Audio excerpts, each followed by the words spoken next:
bass.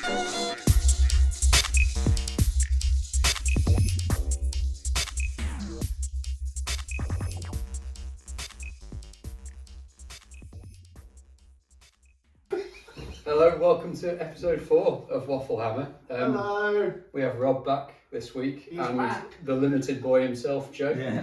who is going to be giving us the second part of his History of Necromunda this week, I am, yeah. which I'm really looking forward to. I'll do a recap for you. No, there's going to be a test. Well, See if you've actually No, watched no, that stuff. no, because limited recognises limited. Yeah. So there'll be a recap. I think it's only Yeah. fair. Yeah. I thought in the recap as well I could talk about not just the in-law side, Mhm. but the business reasons why Necromunda came about as a game. Oh, amazing. I've found Ooh. some hidden knowledge that I'm keen to share with you all. I cannot wait. No, it's going to be Well, exciting. first order of business then. Roll off. Can I make it 4 in a row? If he so- makes it 4 in a row, I'm not going to touch the dice. Pick a dice. I will have no slander. Pick a dice. Can use that one. I'll use the small one. Okay. He's always keen to give Right, that one. well, if we can't roll on the No. table without disturbing the mic. So, 3, 2, 1. Oh, he's only rolled a 3. Go on, mate. No, you go. Oh, Honestly. right, okay. Yeah. Oh, Oi! bloody hell. Oh, I rolled a 6. That's my 1/6 this year. I've used it on this. 1 for Rob. Your dice also rolled a 1 last week in your absence. Yeah. Did Rocky roll for me? I rolled 4. Yeah, and I thought that was fair around the two of us. to No, have that I'd one rather for you. Sorry? Because the chances are that eventually one day Dan will fail and then you'll go. Which has happened. That's today. Tis Yeah, Mark, I'm glad this has been filmed. Mark this day in your calendar. Anyway, I also heard a good joke today. Oh, right, okay. Hang on, swap chairs. No, that can wait a minute. Let's have No, the no, chat. Ooh. Why isn't E.T. very tall? No, why? Because his legs are short. I've fucked it up. It's the wrong joke. Oh, What? I've forgotten it already. Oh, Let's that was not get bad. edited out. Let's not get edited out. Perfect. What? This is what happens. See what happens when he loses his dominance. It all goes It's to all shit. gone wrong. I've forgotten it. I've got a good one. It was for such you. a good joke. What I did mean, you- as well. I mean, but that would explain why I wasn't very tall, unless he's got an exceptionally long Got short torso. legs. Yeah, What is that? yeah, just dead short I legs. can't even remember why. It's Why funny. is a tall man not tall? You ain't got He's long got legs. short legs. You know, like pantomimes where they let little kids go up and tell jokes. Yeah. So I always dead He's got weight. one chance. When I was about 4 years old, my parents took me to Butlins. And Right. It was a hard upbringing. But there was that kind of thing, you know, sat in the big auditorium at Butlins, and it was encouraging young kids to go up and either tell a story or tell a joke. Right. So I go up, encouraged by my parents, to tell a joke. And I stand in front of this auditorium of people who've probably been day drinking Yeah. as a 4-year-old. And Tell I the most say the racist words. joke. I like playing with my little bits and pieces. Now, the background of this is that this is probably to do with my dad's sense of humour. I had a little box of knickknacks and like odd toys Yeah. that was labelled bits and pieces. Right. So to me, I It was just telling the crowd very innocent. about, Yeah. you know, Yeah. my Play little with bits and pieces that I like playing with. Right. But of course, they fall about laughing. I'm sure Because they a do. 4-year-old's just pretty much stood up and said he loves a good tug. Well, exactly. Yeah. Well, speaking of childlike sexuality, Speaking of tongue, yeah, I can tell you the story. It does, in fact. I've got a correction to make from the last episode. In it, I said I resembled Ginger Gollum.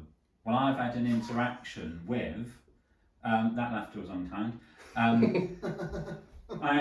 work at a prison that's exclusively for sex offenders, to give you some context. And I had to go out and see one of the prisoners, to give him some news, and I did.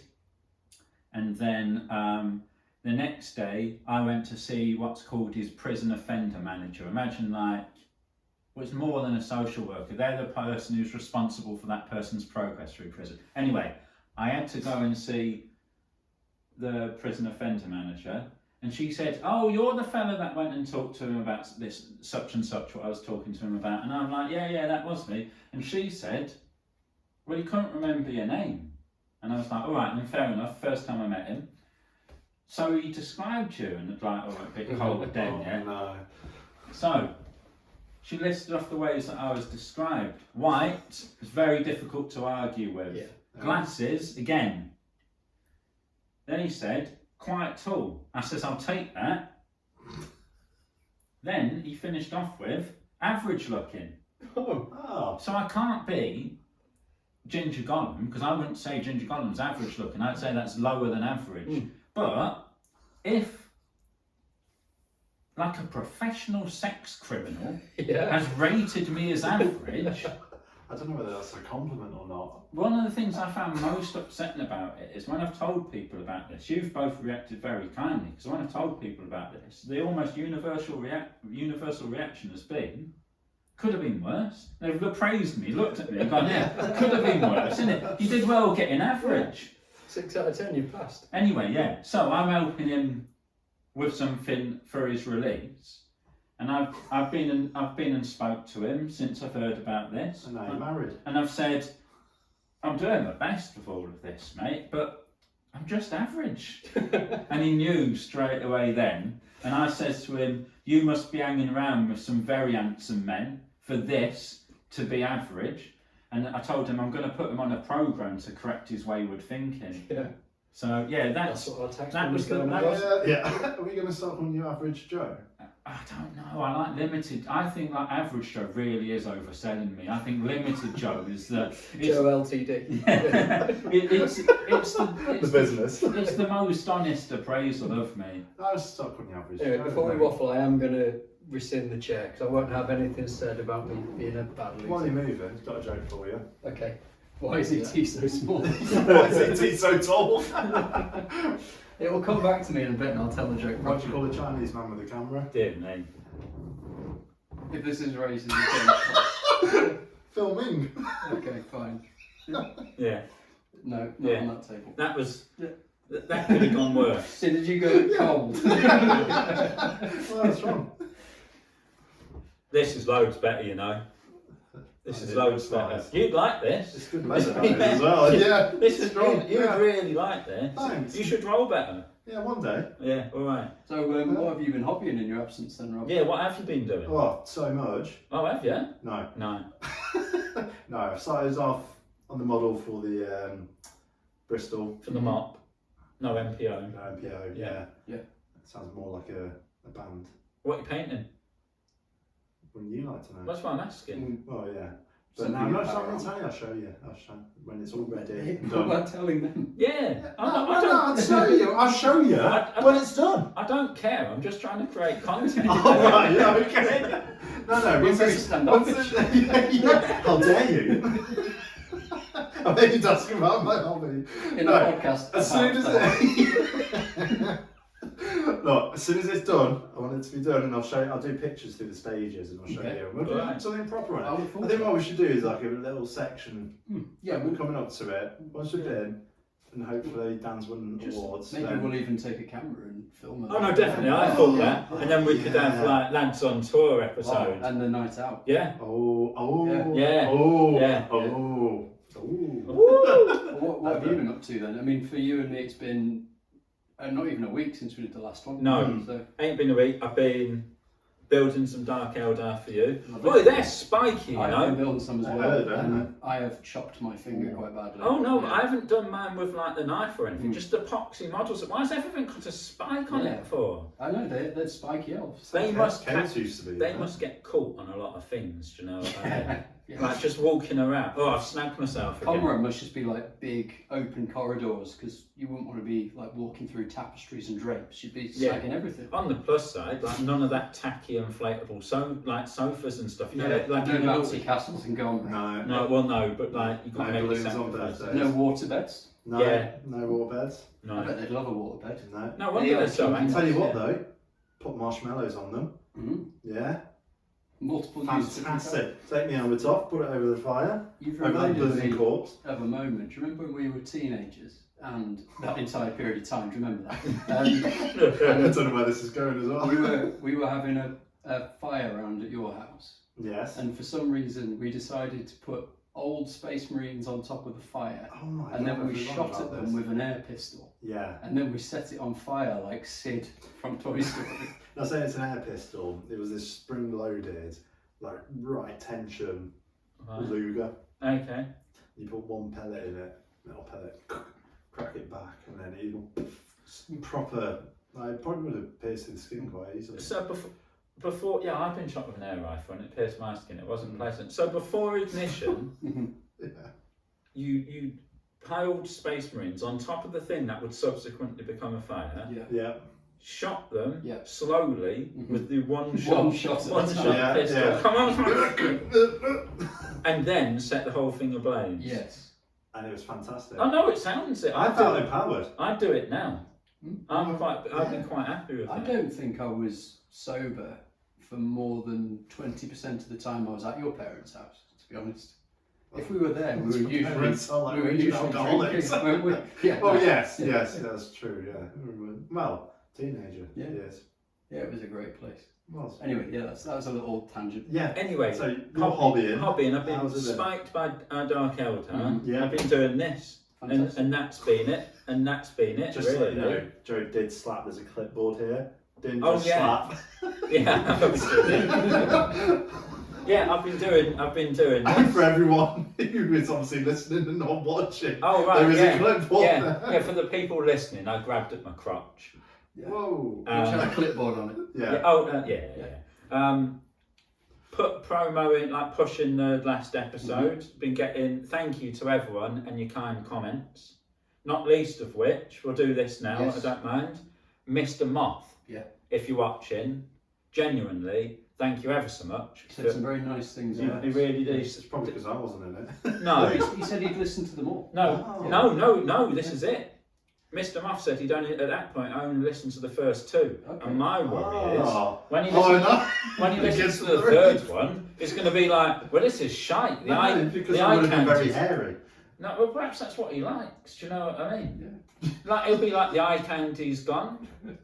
So, hopefully you still enjoy it. Hopefully you still like it. Yeah. And through the medium of technology again, Bosch, and then up here you can't see it now, but it'll be there in the edit.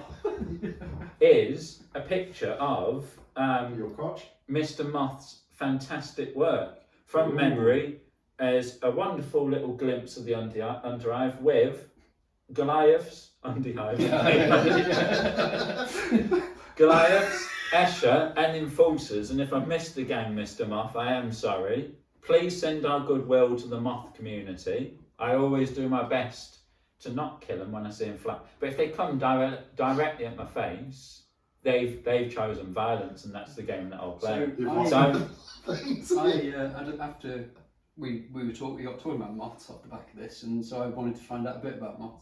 Did you know, at a conservative estimate, there is 160,000 moth species on the Really? planet, and some high estimates put it at 500,000 species of moths. It'd be There's one of them interesting. called moth. Well, probably moth. Moth. It'd be interesting to know which species Mr. Moth Yeah. is. So, Mr. Yeah. Moth, if you'd like to let us know what species. Yeah. Also, there's one of them called Mothra. So that'd be quite cool. Godzilla. Yeah. Oh yeah. Yeah, That'd be good if there really was like A giant. Yeah. I've also got a few things to shout out, but because we're filming on my phone, my notes are on there. So Yeah. we'll do it in another segment. Can we not see shout them? out bits. Not from here, no, Rob. But for hobbying for me then, I had a good stint at the weekend getting some paint down on what is hopefully my first MPO entry, which has gone okay after the build that was horrendous. And then I've finished some Outriders in Imperial Fish Yellow, Oh, nice. which was good, and then some Space Wolves as a kill team. Oh, fantastic. Yeah, been a Oh, power yeah. armor heavy bit of work, and Yeah, I've been really. building the other bit of Drukari that Joe isn't doing. I've been doing some of the conversions that the clients asked for, hence chopping my finger up. Are they the newish models, are they, from the Drukari one? I've done the Incubi, Nice. which are one of the Quite newer like that. ones. They're good. Yeah. I've been doing some witches with some conversions that it's taken a little bit of Okay. chopping bits up. Mm. So that's been interesting, but it's gone well. Yeah. Yeah, so anyway, Rob, we've just had a lovely section that may or may not make it into the podcast where Rob shared a little bit about his personal life. How's your smoke? Really good, actually. I've been saving it up. Gonna make a candle. Yeah. What do you want me to say? Cool, right, let's start again. Take 3. We realised after our 3rd episode now trying to use the microphone that we weren't actually recording on it. So next episode the sound will be really good when we figured it out properly. Beautiful. Yeah. But for this one, no one's actually complained about the audio, so it's no, fine. I haven't complained. No. Not yet. So last week we had a great history lesson about Necromunda. You weren't here because it was half term. No. You were looking after the children that you love so dearly. Yes. Yeah. So do you want to give Rob a little recap, just so he's up to speed where we are? Give me a rewind. The in-law history that we went through last time was I'm just going to gloss over loads of what you say. If you could just Yeah, no, go ahead, go on. Was the different conquests of Necromunda. Okay. So it started off with a race called the Sahardween, who are shark-headed people that don't look like sharks. If you've seen the episode, you've seen the photo. Yeah. They wear, how did you phrase it? Like kinky over the elbow leather gloves. Yeah. Nice. They It's are. very Necromunda, Yeah. Then humans turn up and say, fuck off shark people, and they have a battle for a bit. Yeah. And that's the Irenaeus continuity. Right. And they force all the shark people into the seas, get in there, you flappy bastards, get in the sea. And then they, on the surface, build like this industrialised world that wouldn't look too dissimilar to modern day Necromunda, but there are still seas, there are still normal seas. Is there a chance of them returning, is there? Well, that's largely the story that we're telling. Oh. And then, so the Irenaeus have it their way for a bit. And then the Imperium discover them largely by mistake. A fleet is coming back from the Gehennial prosecution during the Great Crusade, and they get spat out of the warp there in one of the continuities like star systems, and before they can nip back in the warp and get on their way, they're surrounded by spaceships of the continuity. They board them, overpower them, so we're saying it must have just been like Imperial Guard, because Space Marines ain't getting done like that. I don't think, it doesn't say. Like, that's my frustration. It's not enough detail. It's not boredom. No, it's not, but a lot of the time, when the Games Workshop Black Library novels are talking about different fights and what have you, it doesn't list what prose they read to each other, and like, so we're left guessing, having to fill in the blanks.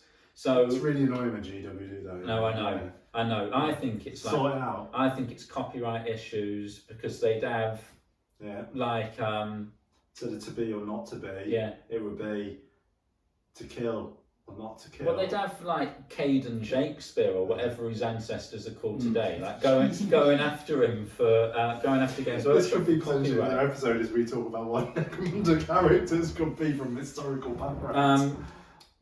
So yeah, then aboard the spaceship, and while they're boarding the spaceship, the astropaths send out a warning which bounces its way back to Terra, gets to the Eye Lords of Terra, and they go, oh shit, better sort this out. So they send an envoy fleet out there. Oh no. And the envoy fleet says to the Irenaeus people, you already know how this goes. oi, you can be our vassal. And they went, no, you can be our tributary. Send that back to you, see how he likes that, put that in your pipe, Emperor, and smoke it. So they send them back, tail between their legs. They go back, tell the Emperor, and he says, I'm not fucking having that. No. Standard. Absolutely not. I'm going to be very clear on this, he says. Yeah. No. His response, bit of an overreaction, in my opinion. 20,000 Imperial fists. 1 million Imperial guards.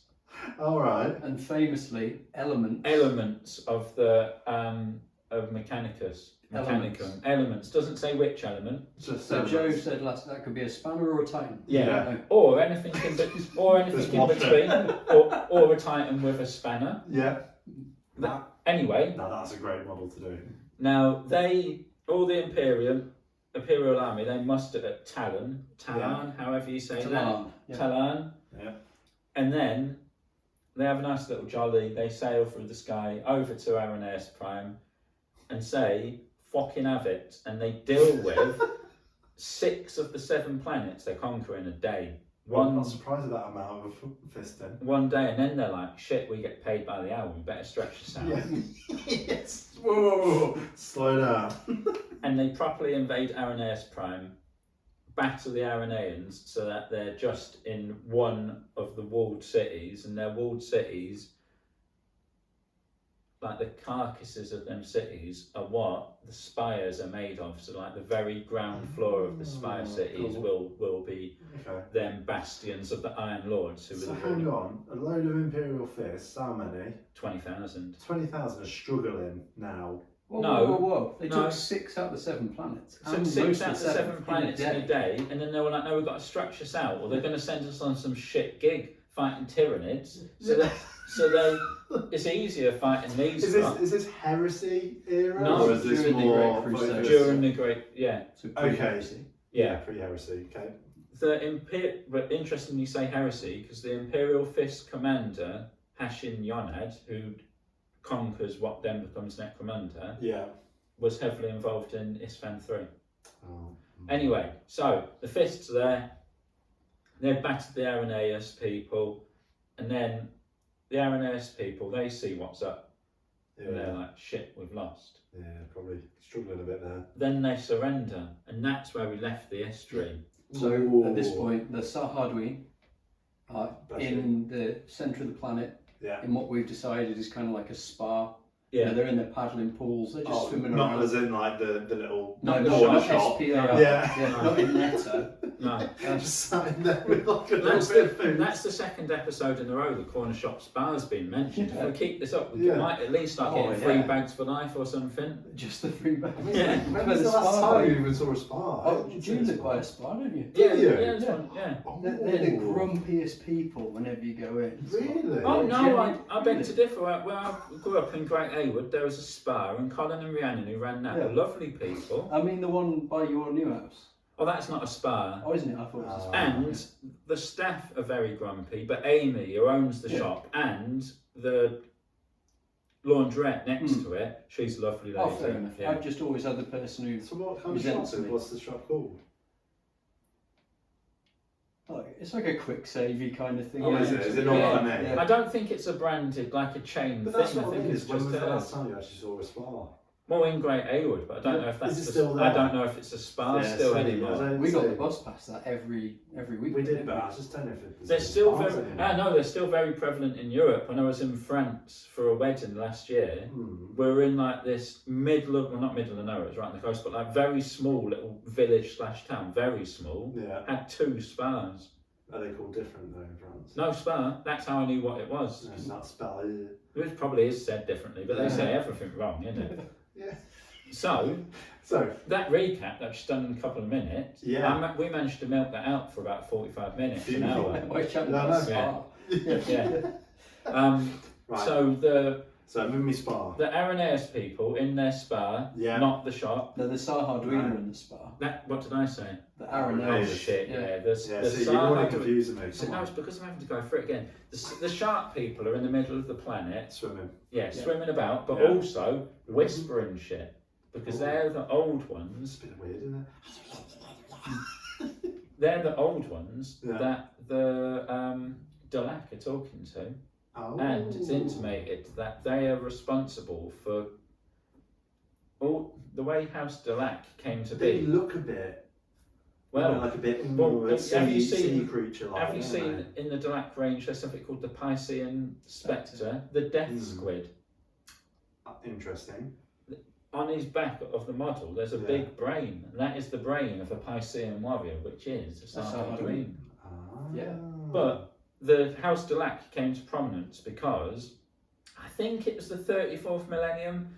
A planet called Somnos came really close to Necromunda, Right. and it caused a psychic awakening on the planet. Is that out of the warp? I'm guessing.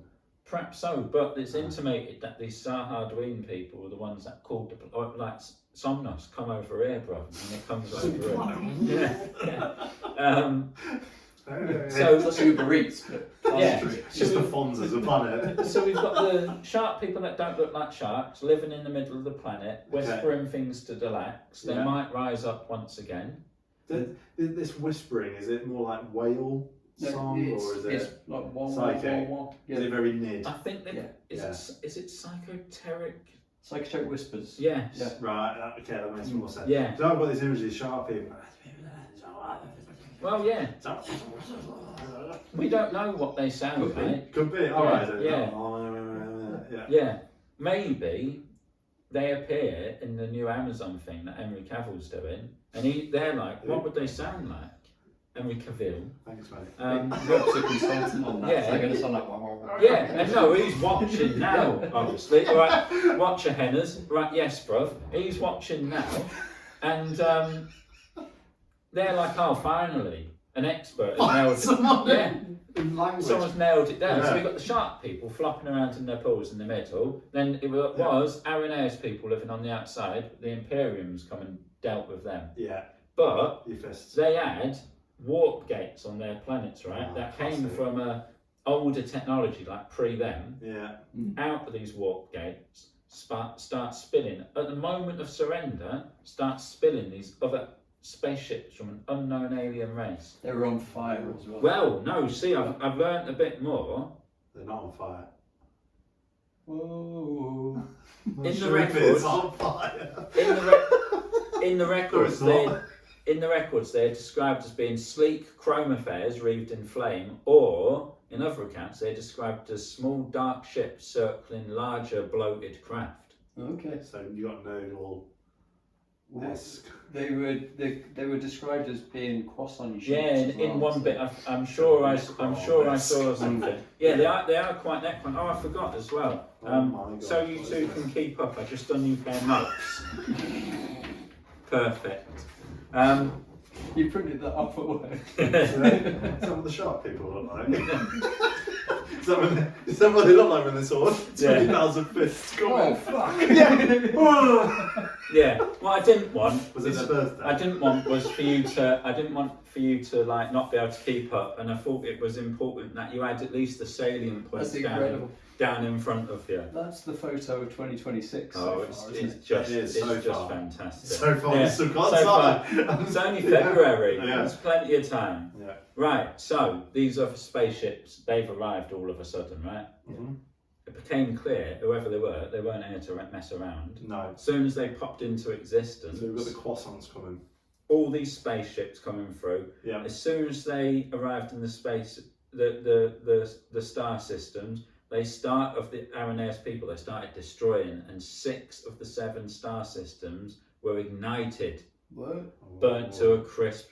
Stars burnt out. Everyone on all them planets dead. Billions dead. That sounds like old one, like Catan. Yeah, Old it does one. sound Yeah. like Catan, yeah. That left only Arenaeus Prime. Now, they started attacking Arenaeus Prime, and I know you're saying, The Autobots. I know you're saying, 20,000 Space Marines, they should be able to deal with anything. Yeah, but they were that struggling. sounds a bit extreme. But they were still. struggling against these. Yeah. Ashin Yonad, he saw which way the wind was blowing, and he was like, if I don't stop these bastards now, it's going to be a threat to the Imperium as they are. Mm. And he had the forethought to strap nuclear warheads, or like the 40k equivalent of nuclear, I don't know what they do, to the he strapped it to the jump gates. Okay. Oh, okay. And they were coming through the warp gates, and he was like, no, they can piss off. And he Shut the front door. yeah, he had the warheads detonated instantly in one of the more convenient events, storytelling wise. All of these enemy spacecraft, they disappeared when the warp gates were exploded. Convenient. Wow, that is very convenient. Isn't it? Yeah. But That's one of those GW loopholes, that is. yeah, but that's what they say happened. So he closed those warp gates and Well, yeah, they just like cease to be, no more. So is that still part of the first Arenaeus No, war then? the appearance of this unknown enemy marks the outbreak of the second Arenaeus War. So- The first Arenaeus War ends with the surrender of the Arenaeus people. yeah. The second Arenaeus War starts with them coming straight through the gates. So a few minutes later. Yeah, literally. Finally, just what? Yeah. He's Sit in back our and enjoy time. the view. Yeah. Oh, fucking croissant. So they've all come through. Your gone shit. He's detonated the warp gates. Yeah. But what he has done in the process of that is create like the physical planet of Necromunda we know today. Those warp gate explosions boiled away whatever seas the Aranais people hadn't polluted yet, killed all life forms like nature, if you know what I mean. Yeah. Made it into Desert. it into the ash waste. That's why we've got ash waste stuff like that because of that, right? So is there no sea? At this point, no. So all the shark people are gone. they're in the centre of the core, like an underground lake, so underground at the rivers. core of the planet. Yeah, that's where Got they you, are not just now. like your generic You know, seas. like in Phantom Menace, when they kind of wobble down to the Gungan planet, the Gungan city. Yes. It's like that. Okay. Yeah. I was thinking more Journey to the Centre of the Earth, but Either way. Have you seen I know there's the new one with that, like the heavily American one, but have you seen like the 60s version of that film? yeah, I love it. Yeah. Yeah, it's crap. Like honestly, it's actually it was terrifying probably when I was younger. But like the outfits that they wore and everything, I think it's like that time when it was like quite revealing for the heroine to be hardly wearing anything. It's kind of like that sort of timey thing. But it's a good film. Honestly, Like, yeah. I'll give it a watch then. I mean, it's nothing like, oh, wow, now as you're older, but as a kid it was like, like the old Clash of the Titans and that. Yeah, like Yeah, Chasing yeah. the Argonauts, that kind of thing. Yeah, you go watch it once and you're like, wow. It's good. Anyway, so he's exploded the gates and it's had a catastrophic effect on the enemy, who it's made disappear, Okay. the planet, which it's fucked, Yeah. and the people on the planet. Billions of Aranais. Good job. Why are we laughing? Because it's just so imperial, isn't it? Yeah. It is. We've Also, got the star I'm system, still laughing at the fact that he's probably got a strap on. but none of them are alive. And Yeah. 6 out of the 7 star systems in the Confederacy Yeah. are gone. But victory. Yeah. It's always like, well, how did you manage it? Not to the best, but we still did it. So billions of the Aranais people dead off. Yeah. Thousands of Imperial Fist died. It didn't list how many of the Imperial Guard died, but thousands of Fists. Yeah.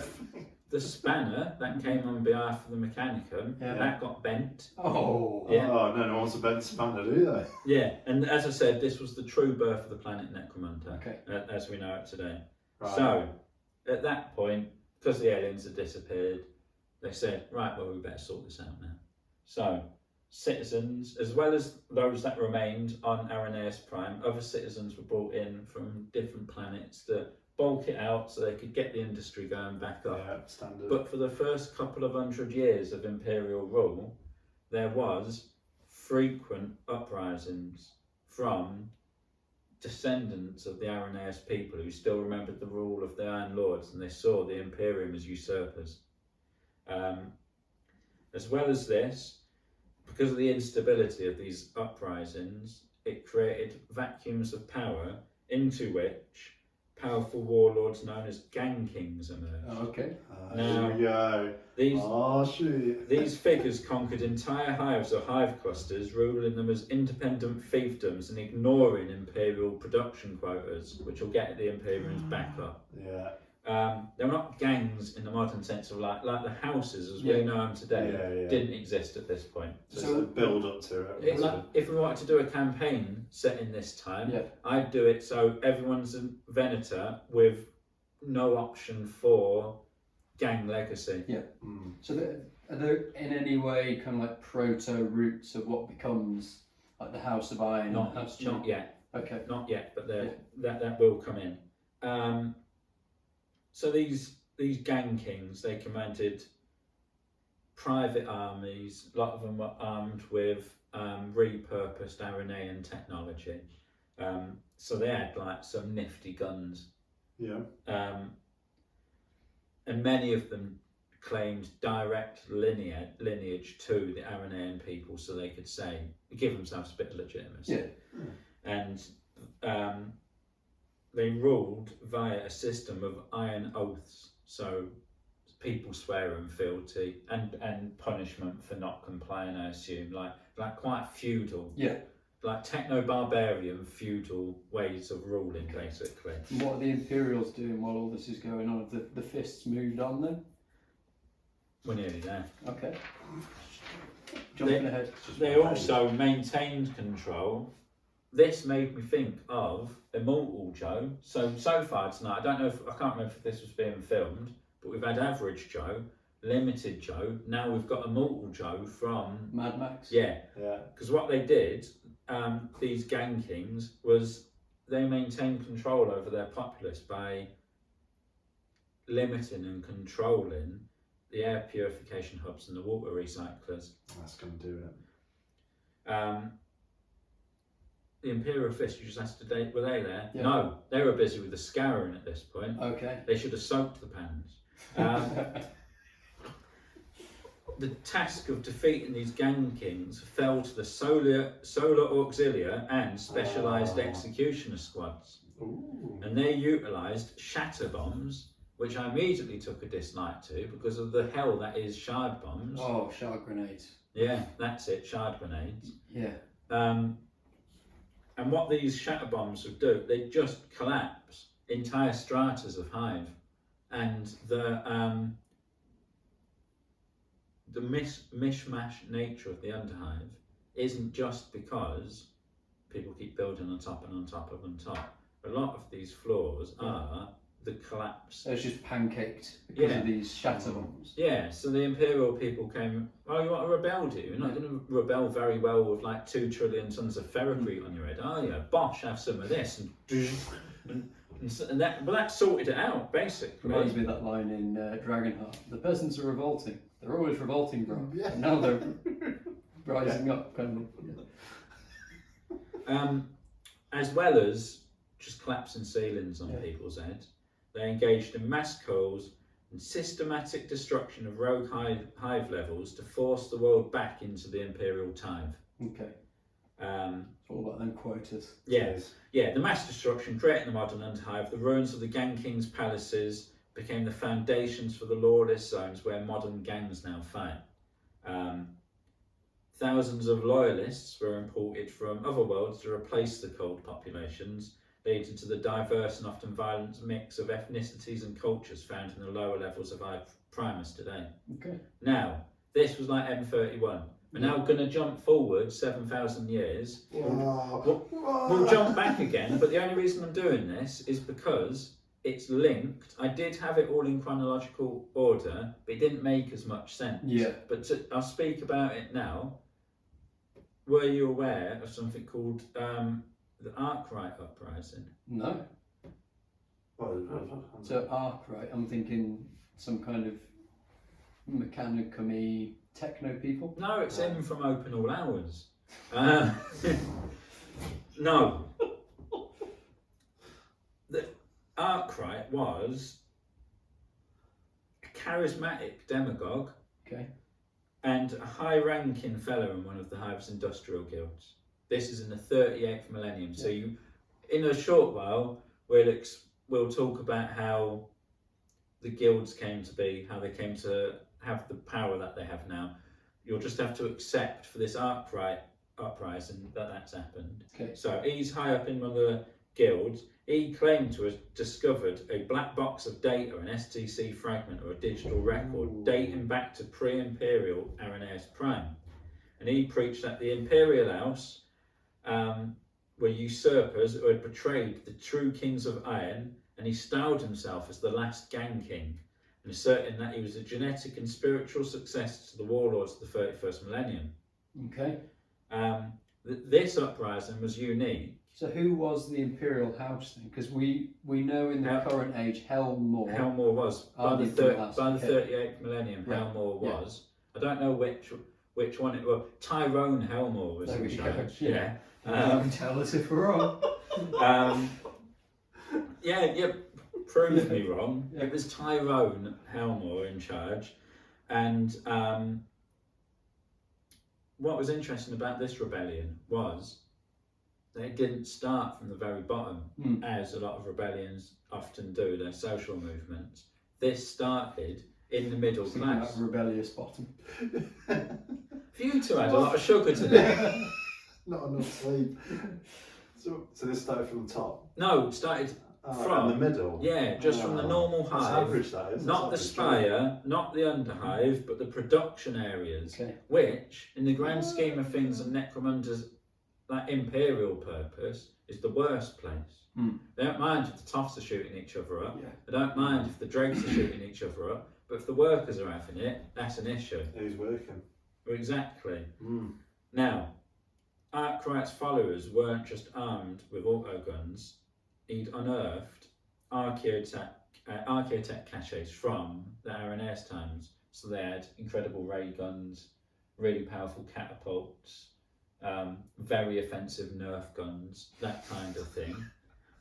It's strong language. And interestingly, that same one-shot air rifle pistol that you had. Hang on.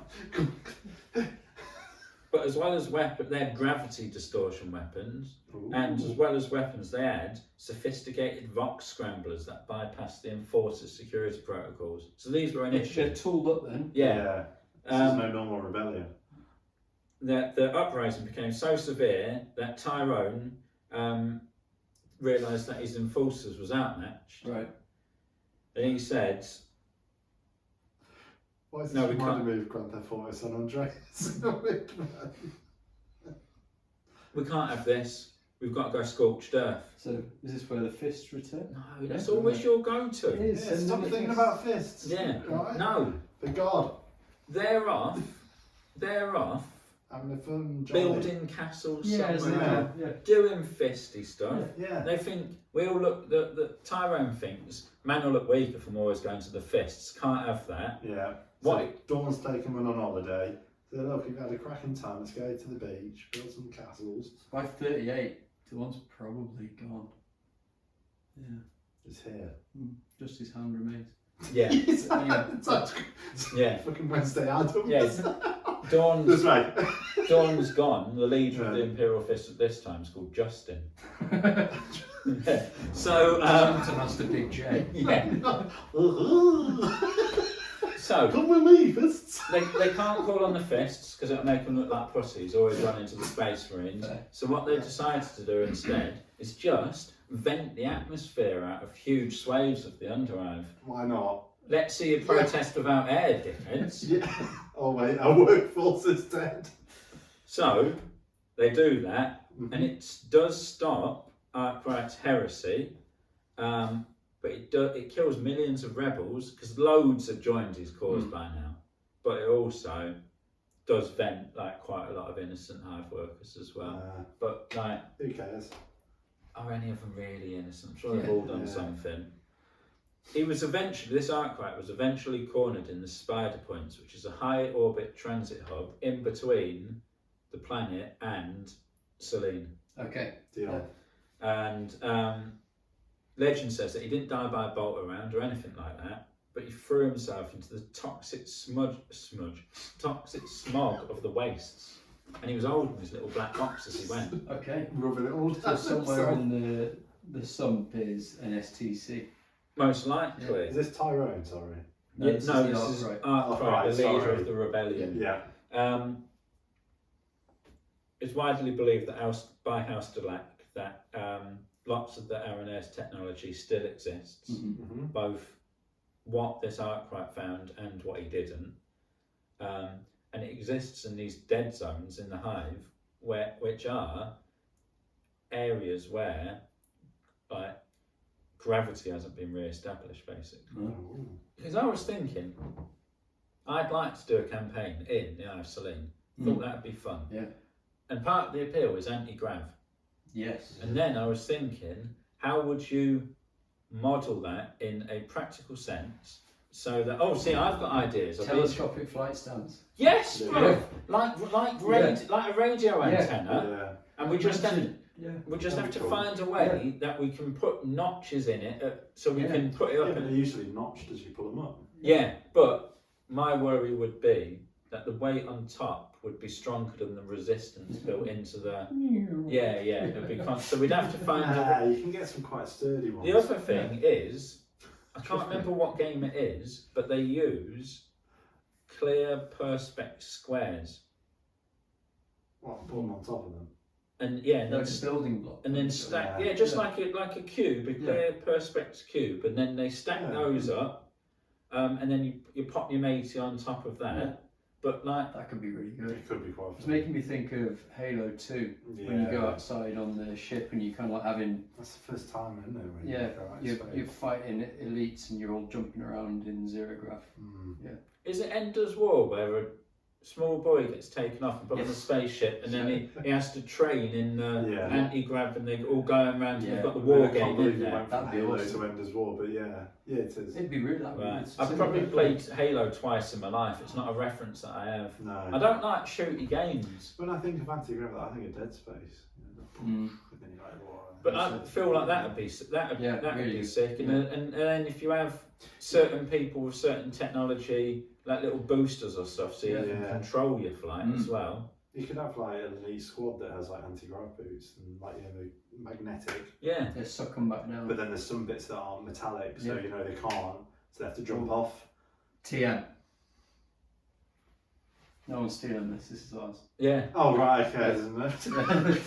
Yeah. Or like psychers that are Yeah. able to turn the anti-grav or like the grav back Ooh. on, so everyone's Or flying create around. like takes a fall bubble, damage. like a bubble of anti-grav. Yeah. Yeah. So it'd probably take a lot of power to turn off like a whole area. Yeah. into- What I'd But it prefer, would be cool. I'd like Games Workshop to make an Isoline add-on in the same way that they did for the Wastes. My heart I will go d- on. I don't think that they'll make a game mechanic for fighting an anti-grav. I think what's more likely is we're going to get Eye of Selene flavoured spaceship corridors. Mm. Which would be like the boarding action terrain ready. Yeah. So Yeah, Yeah. but I'd that'd be that type of gaming would be very interesting. You're not just on an XY axis, are you? You've got the we old could try and just play Just test do a some and, homebrew waffle hammer. Yeah. work it out. If we get those clear blocks as a start, I do want to try the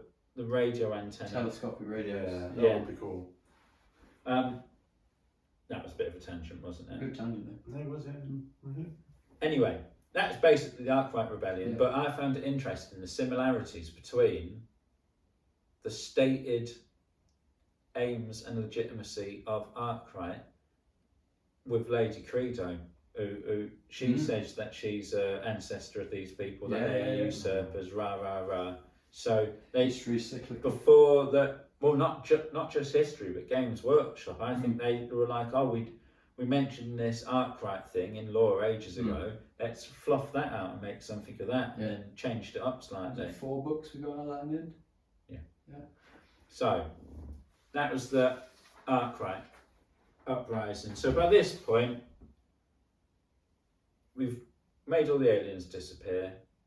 We've culled all the naughty people on the planet that don't want to do their share of the work.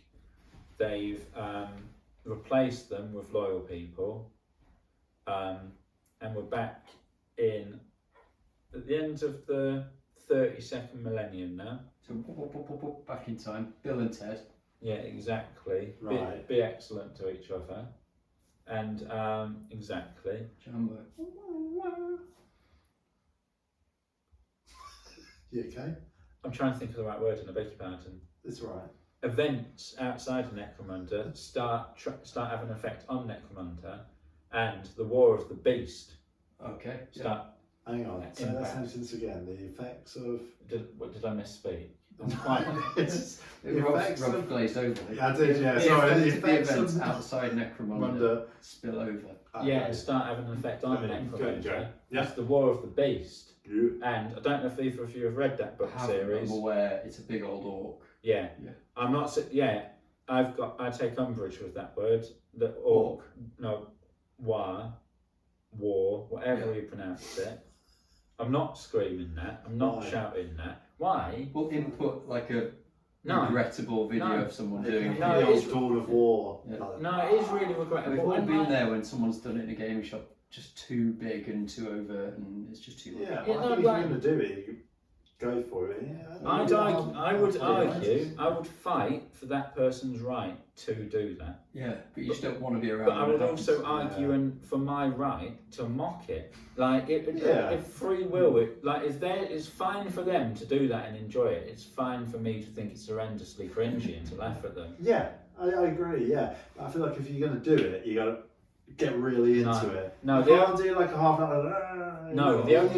The only time I've ever enjoyed anyone like vocally getting involved with their game, we weren't playing, but we were at a painting class at Element, and there was an old world tournament going on, and someone was playing an army that had like a big bird in it, and every time he moved it or did any action with it, like that cried out across the. I think that's great. If you're doing Element, it's a big open room, and it was travelling. And it was, and if every time he did it, it filled me with joy.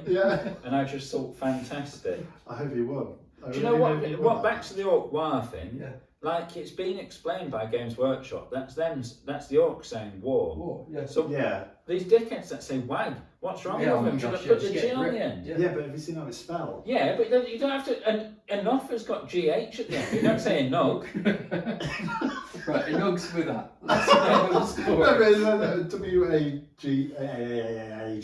Yeah, but how are you pronouncing that? Yeah, or like when you say ah, you don't say ah. Sounds like you've got indigestion. No, but like when you say ah, when someone's hurt themselves, that's GH at the end, but they're not going ah, my leg. They go ah.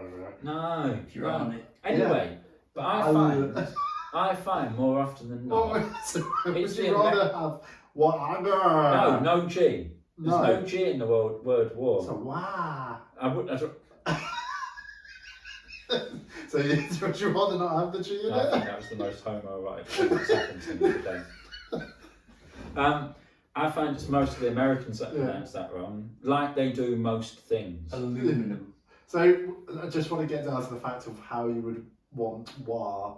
Like that. You said. Wow. Wow. Like wow. Yeah. I'm complaining about. Not wow. Imagine a really posh person saying war. We're going to war. Oh, which one? It's a war. Anyway, we're already 3 hours into this recording. Let's crack on. Why you what? So, loads of orcs during the War of the Beast, they recognise the industrial strength that Necromunda represent. And they're like, we'll have some of that. Yeah. Do they go to what? No, they do. Yeah. And they land on Necromunda, and they don't go straight to Hive Primus. They instead invade 3 smaller hives. These hives, their names have been lost to time or redacted from Imperial Jamie, records. Michael, and Thomas. There we go. The hives. Yeah. Good band. The 3 brothers hives, the well-known 3 brothers hives. So the orcs go to their hives and just start deconstructing them. And start building all of their mad orc technology out of it. They're like building armour for the knobs, building big knobs like mandingos, and the big titans. The big titans, all of that business.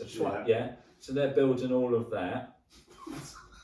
They also made submersibles to travel through the chemical sludge. Submersible knobs.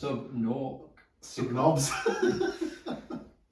So it was with these submersibles that when they finally came to invade Hive Primus, they just missed out the outer defences, and they were immediately straight in Hive, and then the orcs started having it in Hive Primus, and the remaining humans, had to retreat into the spire, and they were there desperately trying to fight off the orcs. Now, the Imperial fists, you were pleased to hear, they viewed the loss of Necromunda it's fisting time. as absolutely unacceptable and a threat to the Sol system. So they launched a massive counter-strike, dropping directly into the heart of the orc-occupied hives. Then they bashed them up, basically. Standard. They engaged in like a vertical fight against the orcs. and using one of Tyrone's plays, they collapsed the sections of the hive underneath the orcs so that they fell away. Then the sections the orcs were in fell into like the sludge of the sun. So how tall was the hive prior to everyone knocking bits down? I suppose it must have changed heights numerous times. It's like, right, let's build them all up again. Yeah. Blow them up again. Exactly. Yeah. So they drop all the orcs in the sun, and then they go around the planet and mop up the remaining orcs. I'm quite surprised we still haven't seen any fists or representation of fists in Necromunda. I think it's because the lens just isn't there, like the focus of it. It's like But it's weird getting that guy who's technically a blood angel. But it's a bit like saying in a Marvel film when it's just Hawkeye. Or why don't they just call Captain America? It's like, well, because this film's about Hawkeye. I like Necromunda's about the gangers. Yeah, no, I get that. They're like, you then inject in too much 40k in. But the fact that the history is related to it'd be hugely imbalancing it. It would simultaneously invalidate like the most powerful fighters in the game and Space Marines. And there's also not that many in a lore sense though. Why is there no Imperial fists? Because there's not that many of them. No, but I'm saying like why is there no like, because obviously some would have died. Yeah. And you would have thought there's scavengers who would have collected, you know, like the armour and like bits from them and then brought that back to the hive. I'm not saying you should put a Space Marine in just to get that. I'm sure in the old Necromunda, I saw in a White Dwarf someone who'd made a gang of like scavies, a mutant, who had one had a shoulder pad on, and one had, and they found. That's what I mean. Yeah, something like that. Because I created a gang. Do you remember? Yeah. And he collected a load of like Space Marine pauldron on one of them, but it mutated that he could withhold the strength. Of it. I think I'm right in saying, but I'll be proved wrong if they're mentioned subsequently to this, but I think this is the last major warfare operation of the Imperial Fists on Necromunda. Because you have to remember by this point, it's post-scouring, so there's only ever 1,000 Imperial Fists anymore. At most. Yeah, so they're everywhere. I'm just saying like one would have, at least one would have died from an orc. But so there probably are artifacts of Imperial Fists. I'm saying there will have been, but there has subsequently been 9,000 years of scavenging that's gone on, and just because we're not seeing them in modern day doesn't mean that they didn't exist. At some point, there wasn't someone walking around and scavenged like Mark III armor or what have you. You know, like in Fallout with the power armor, and they're all basically like Chad doofuses. It's energy back on that. So, to thank the Imperial Fist for seeing off the orcs, the planetary governor at the time, who I think was Marcus Helmwell, he granted the Imperial Fist perpetual recruitment rights, and that's why the Imperial Fists have got a presence in the Spire up till today. And there's some law that suggests, because the orcs killed off so many of the workers, they were like, shit, we need more workers again, and these workers were like the early ancestors of like the Goliaths, like the Escher and the Vansar's first try at making like vat-grown people to quickly get the workforce back up. That's cool. Then, after the War of the Beast, there's a transition from the end of the War of the Beast to the undisputed reign of House Helmwell. There's a number of things that happen, but this whole period is where the Necromunda we know today was really formed. As I say, there was a labour shortage, so you had people being like vat-grown people. That first started. That's so prevalent today with the Goliaths, as I said. The Imperial Fists kept up their recruitment so that Necromunda could never be surprised like it was by the orcs. Yeah. Then in M33 you really start seeing the rise of the merchant guilds, the Mercator Guild. This millennium saw the formalisation of the tithe contracts that so tie Necromunda down to its purpose. The guilds, excuse my voice, the guilds began to dictate. Yeah. It went all weird. No. Rachel, that happens to me too frequently, and Rachel always mocks me relentlessly when it happens. Just late puberty. Do you know what's weird though? It's because you said you're a ginger golem, and the fact that you sounded so much like a golem. And Dan was like, no, but no, I am. Yeah. Like, just like ginger golem. Yeah. I will just eat fish as well, just out. Raw and wriggling, yeah. This was the guilds. This was when the guilds started really deciding which house lived, which house died. This is where you start seeing houses vying against each other, and like the proto houses of what we know today. Yeah, so the Coming guilds to be. started to get too much power. Both the noble houses like Catullus and Iolanti and what have you, but also what are the pleb houses like Goliath and Van Oh, Sale? is it House of Iron? No, but there's a word for the like there. We got the noble houses and the other. Write in. Shitbag houses. Yeah, write your answers in on a postcard. Leon. So this is where we're seeing them really start. So like M33 is when the main houses come in. Good 7,000 years. Do you know when you were saying M31, I was thinking of motorways. Yeah. So we're moving forward on the M31. Yeah. I was like, I don't know an M31, I know the M6, but... It's so I didn't have to say millennium. Yeah, because I get that now, yeah. Because as you just heard, I struggle with speaking, and especially words with M's and N's close together. Oh. I couldn't speak until I was 5, you know. I had to go to speech therapy. I can remember it. Bear in mind, this is the 80s, right? Yeah. I came out ginger. Speak properly. Well, no.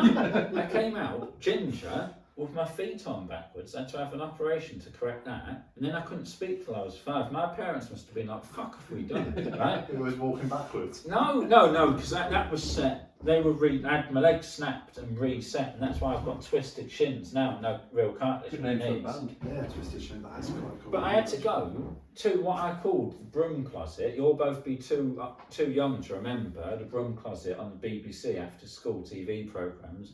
Philip Schofield in the broom closet with exactly. But he was with Gordon the Gopher, maybe Ed the Duck, and Andy Peters spent some time in the closet as well. Yeah. Make of that what you will. But I had to go to this very small office, and this nice lady would like teach me to speak and have me pronounce words. And when I did well, she'd say, "Stick out your tongue," and then she'd just pour like hundreds and thousands onto it. Just load me up with hundreds of thousands. So weird. But listen to me now. I'm speaking very well. Yeah. And I'm not actually mentally scarred from a woman pouring hundreds of thousands down your throat. it's one of my fun to childhood memories. I'll be honest with you. Yeah. I love it. Those hundreds of thousands are good. They're nice. I just don't know if I have some random older lady pouring them down my throat. Onto my tongue, not down my throat. You're making it sound aggressive. So, as I said, the houses, they're starting to take form. Yeah. Don't take long. Into M34, they start having a civil war. Oh dear. This is known as the War of the Spires. Dozens of noble houses, including the ancestors of like Catullus and Iolanti, like I said, fought a shadow war for the governor's seat. Now, the early Helm Wars were not the strongest militarily, but they were the most ruthless. They made secret pacts with the burgeoning House de Lac to assassinate their rivals and to lose the records of competing bloodlines. Okay. And this leads into the Two-Face War and the Helmore Ascendancy. Now, the Two-Face War is when Helmore their family makes their play for the leadership of the whole planet, and they do this by funding both sides of the argument. Or just let them weaken each other in a big brawl and then mop up what's left. So like Britain does, Yeah. they sold weapons to whoever. Yeah. Doesn't matter as long as you can pay. Even people that will go out and So this say is like these are all America for with people. Afghanistan. Yeah, Yeah. yeah. Like we can decry what they're doing with the weapons as long as they've paid us for them, and Yeah. that's how we maintain the moral high ground. In any case, they funded both sides of a worker rebellion and the nobles trying to put this down, and they did this to prolong the war, and they bankrupted both sides. Okay. Because they were just constantly fighting a never-ending Yeah. fight, like 1984 style, Uh-huh. just perpetual war. Necromunda became a chaotic mess of war infections. The quotas, they started missing the quotas. Big E wasn't happy, phoned him up, boy, sort this out, get on with it, what do you think you're doing? Send HR down. And then Helmore, a representative of Helmore, probably Martek, went to the Imperium and said, I can guarantee that we will return to the correct production quotas if only you give me the power in order to achieve this. So it became He-Man. So, again, I think for copyright reasons, they've skirted around saying that he became He-Man.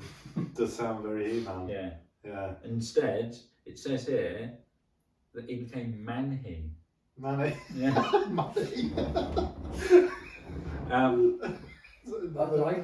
I was listening, but I was also thinking, who would be HR within the Imperium? Yeah. It's the Inquisition, surely. No, Malcador.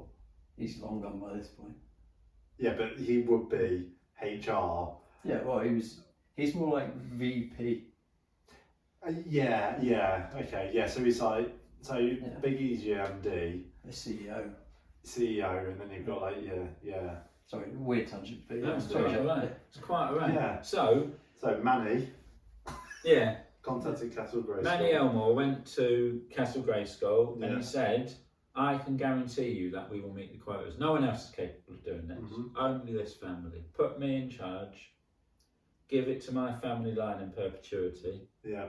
We'll meet your quotas. Don't worry, bruv. And the way he achieved this was he used House de Lac to sabotage the manufacturing resources of his rivals. Okay.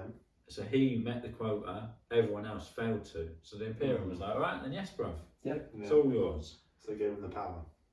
Yeah, but the most vital part of the deal involves family Helmore having exclusive access to the Eye of Selene. No goods. Big port out, spaceport. No goods come into Necromunda without going into the Eye of Selene. No goods leave Necromunda. So they were in full control. So they put tariffs on everybody.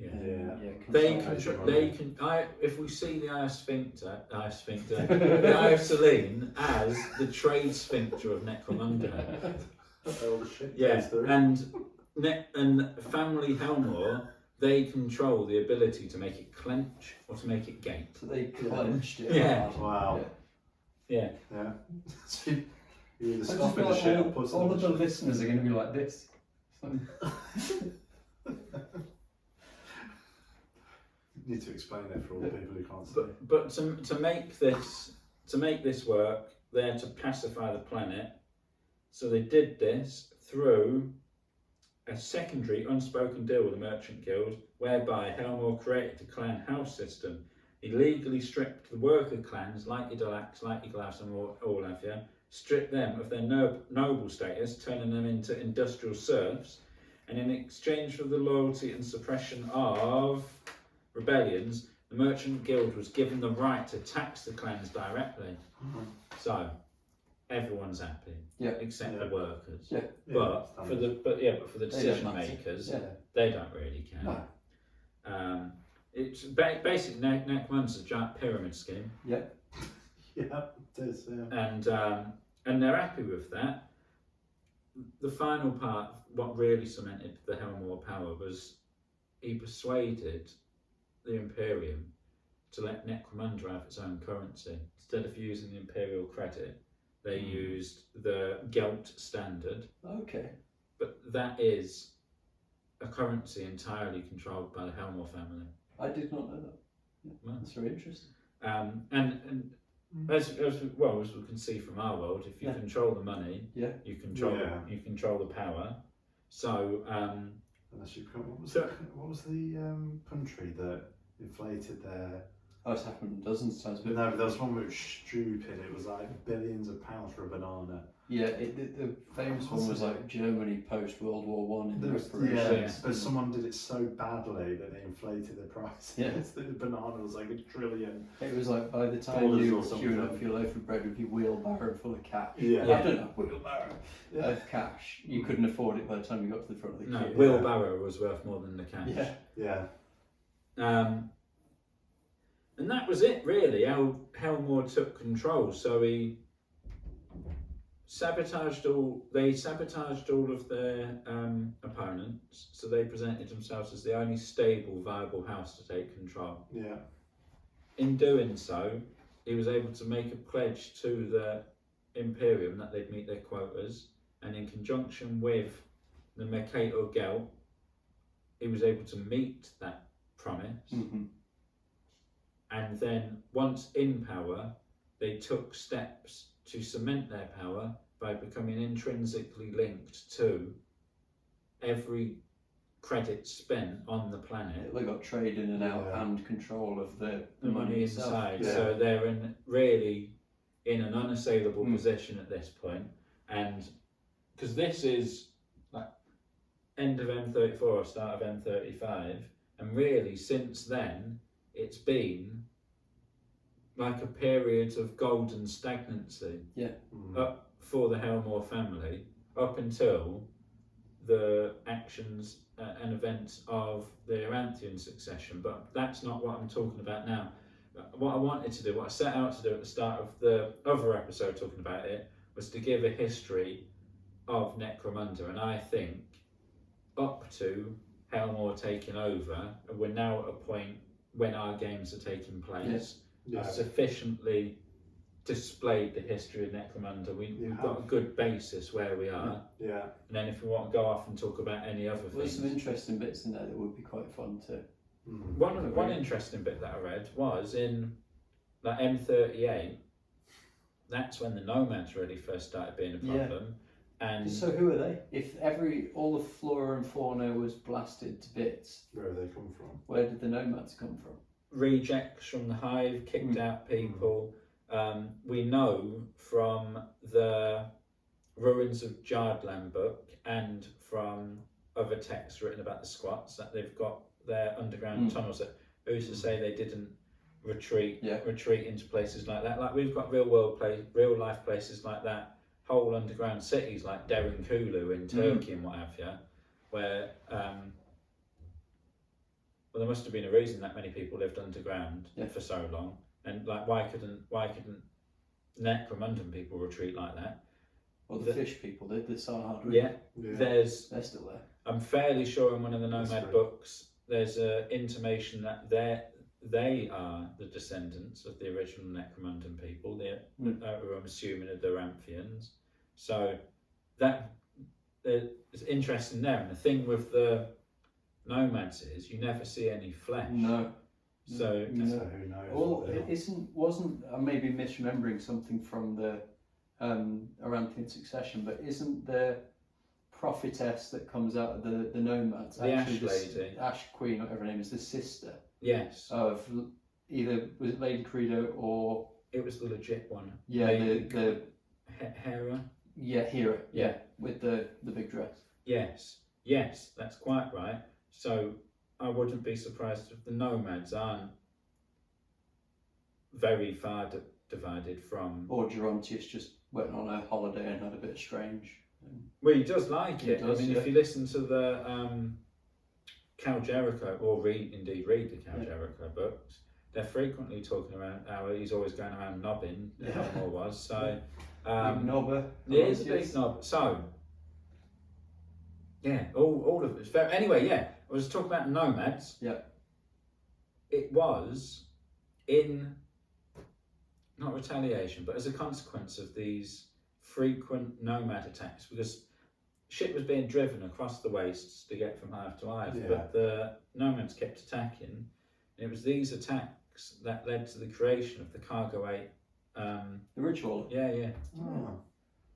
Which is I thought was interesting. It's such a fascinating world and game. But Yeah. to come out of the lore slightly, when you read the Gaunt books, they talk about Cargo 8s, Cargo 12s. Is that during the Vervenhive book? Because that's quite Necromunda-y.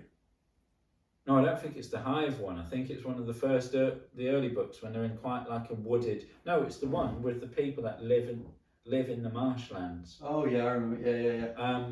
That's fairly late on then. Right. Okay. Yeah. Well, maybe they've come out of Necromunda. They've gone, Yeah. all right, these are good, isn't it? Yeah. And we'll have some of these Maybe elsewhere. it could be an STC by that point then.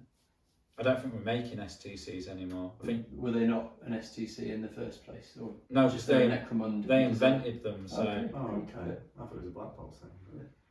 no, we don't do STCs no more, do we? But yeah, Well, you say that, but with the Votan. Do you know a lot about the Votan? no, nothing. So they basically have, they worship them.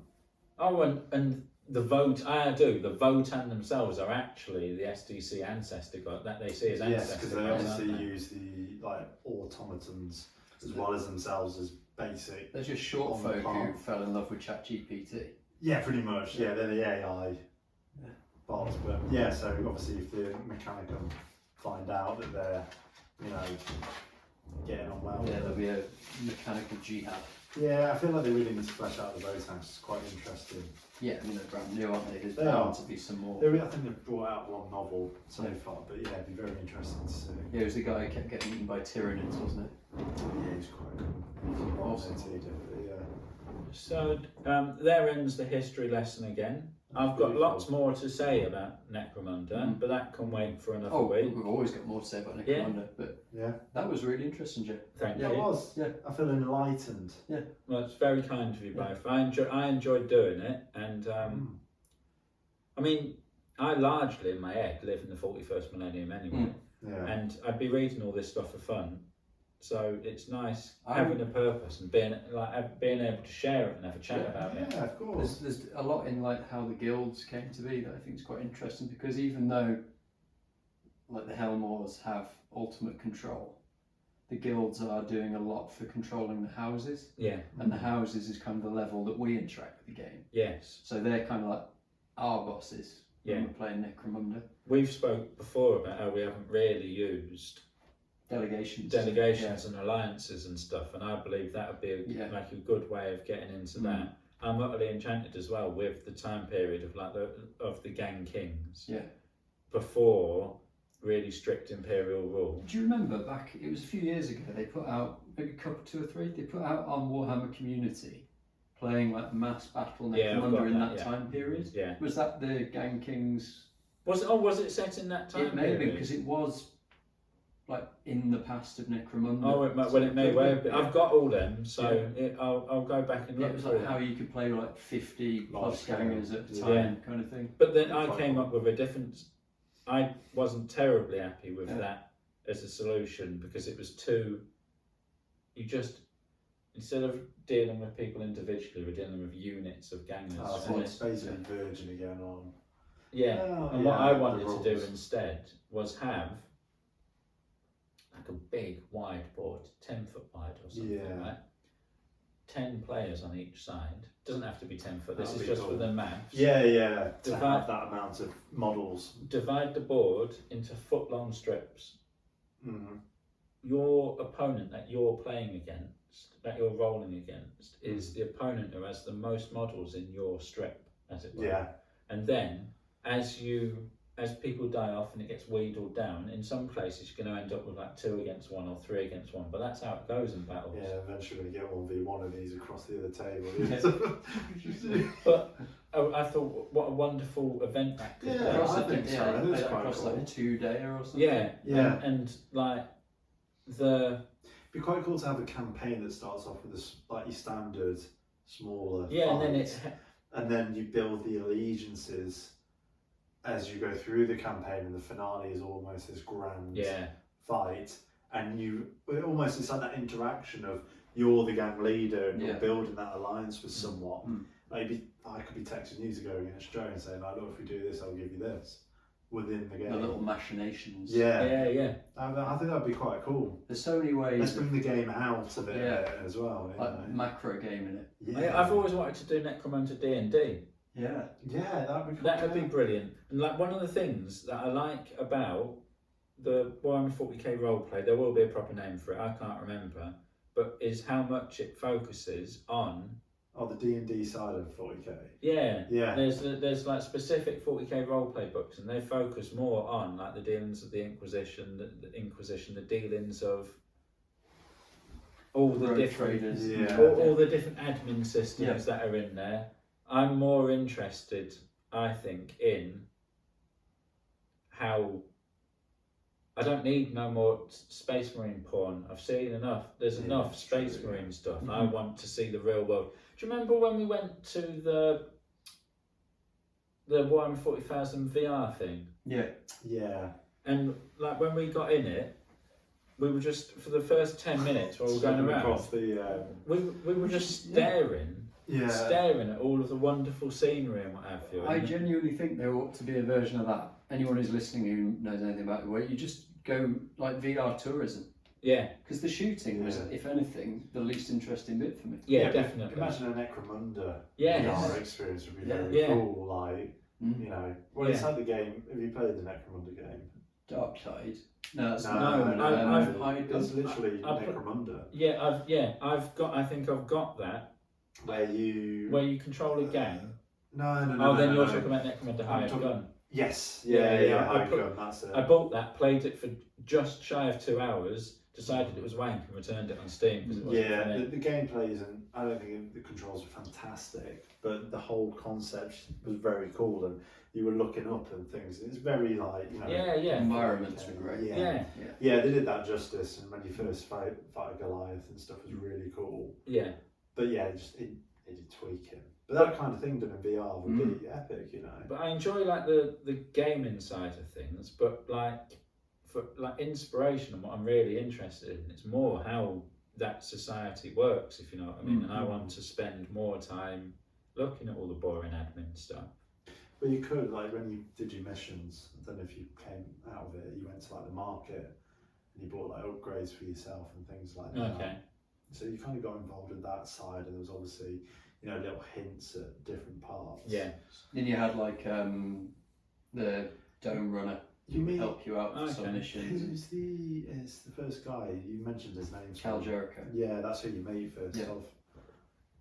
It's just quite cool to see. There was elements of it that were very good, but others that were just. Yeah, the controls I don't think were great and everything, but I think the concept of it was really cool. Yeah.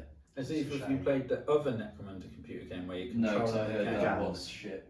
It is and it isn't. It's a bit Rings of Power. Yes. Right. If you take it away from Necromunda, it's okay. It's acceptable.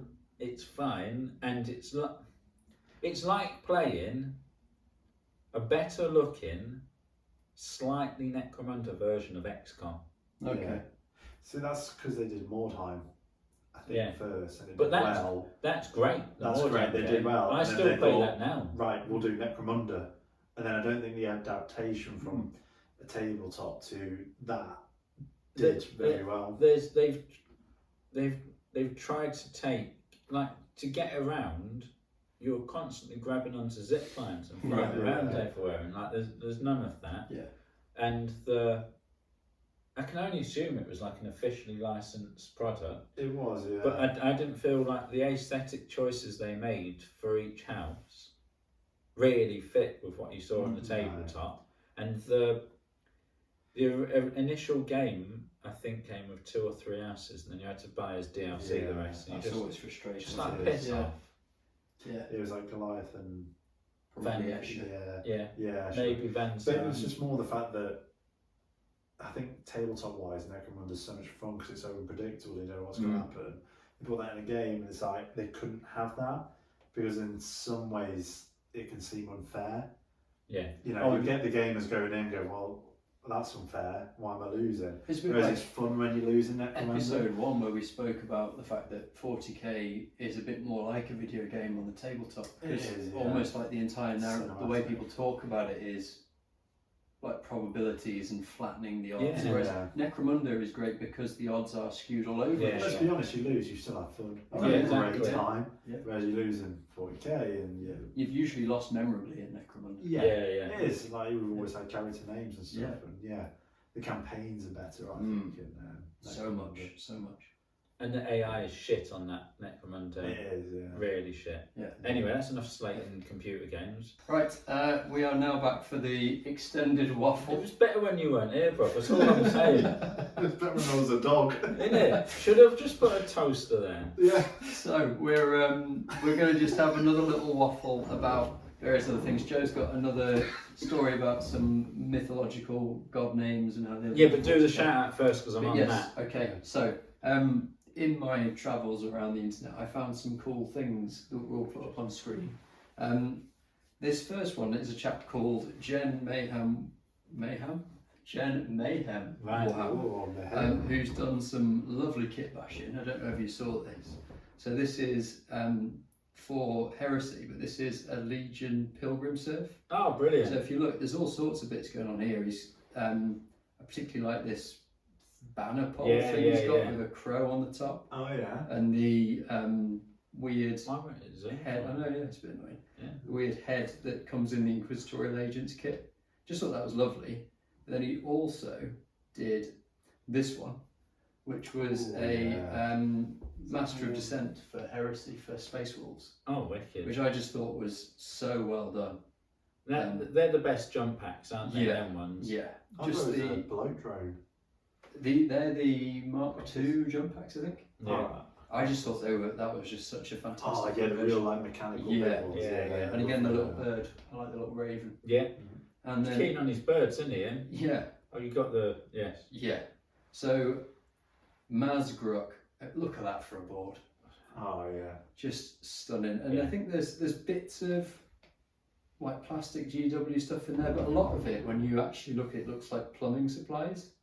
Yeah. Like there's definitely some plumbing pipes in there, and like some homemade walkway stuff. But the thing that I really liked was the little sump boat. Yes. Little sump skiff. Yeah. That's I cool. thought that is just a perfect bit of Necromunda. Have you seen JD in the Sump Sea? Yes. He's been doing a lot Yeah. of sump boats and what have you for the time being. And it does look amazing. Right. Imagine playing on like boats and like boarding actions across ships and Yeah. stuff. And then the last one I saw was these. Looked like a newer company, but the models look like some of the old metal models from back in the day. Oh, right, okay. Called Heavy Metal Hordes. So they are very like nostalgic, quite D&D-esque Yeah. models. Yeah. But a Yeah. couple of those for a little painting project. Yeah. that'd be Yeah. nice. Would be amazing. I've seen like this troll, especially trolley thing with a wooden shield. Looks quite appealing. And then you've got like your classic fare of like skeletons and zombies and knights with axes and Yeah. Classic. could really go to town. Are they metal or am I taking the name too literally? I would assume they are, but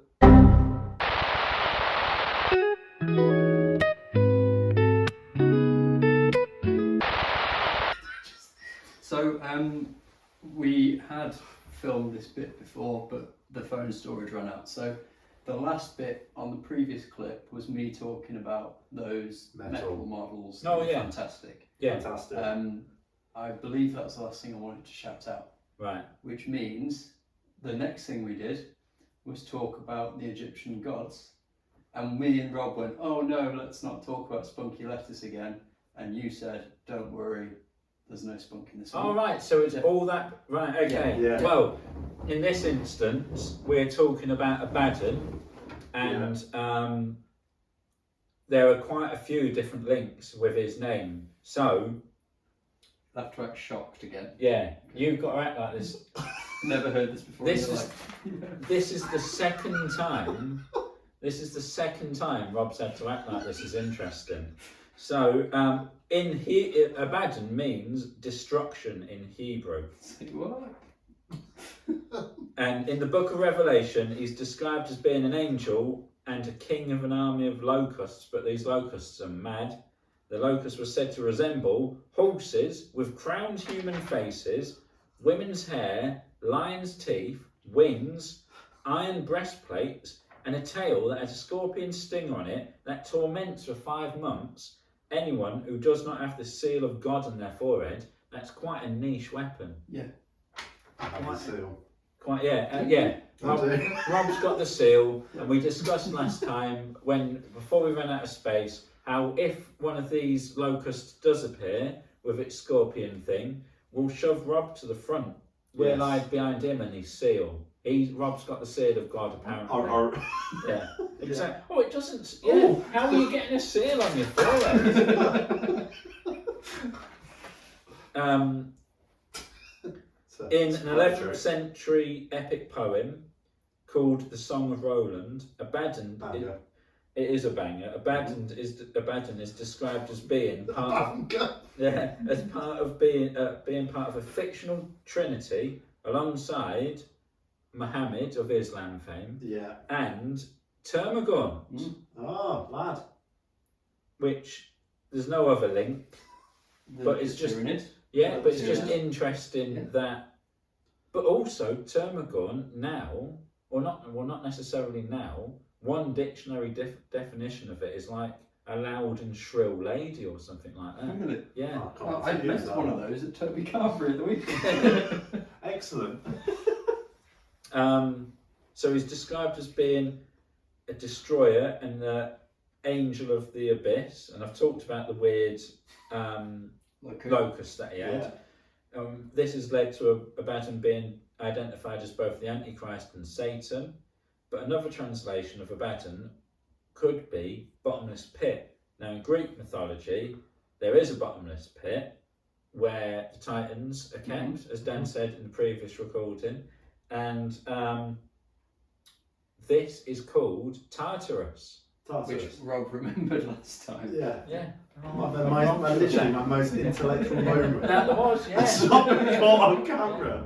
Yeah. Rob knew that straight away without Do you know how any proud I was? context. I didn't even listen to the rest of your section because I was so proud of myself. Well, I've taken that from Rob. Yeah. Stolen valor. Yeah. It's fine. Yeah. Yeah.